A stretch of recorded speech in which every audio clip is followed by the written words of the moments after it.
Hello, I'm going to show the free ASPHosting.net website. This is a free ASP.net web host. You can connect your own domain name if you want, or you can use the default domain name that they provide for you.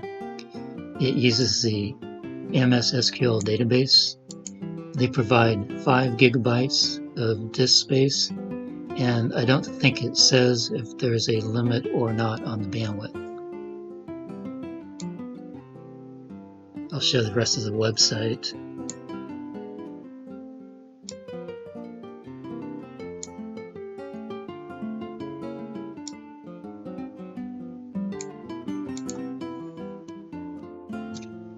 This is the inside of the control panel. The Manage Databases allows you to add a database or create a sample database.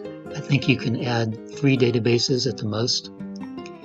Developer Assistant is a help desk ticket, or you can contact support. I'm not going to show this because it shows my email address. Code samples. These are different code samples. Add domain. This is where you can add your own domain if you have one. My profile, that shows your profile, and update profile, that lets you update your profile. I'm not going to show this because it shows my email address. Change password.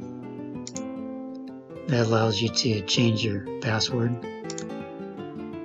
Change URL. These are the 2 default URLs if you don't want to add your own domain.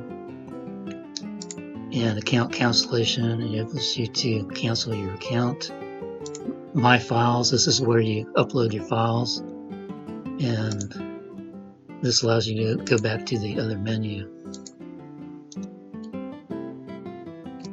When you first create your account under My Files, it creates this data folder and this web page. And if you go to your website, this is what your website looks like to start out with.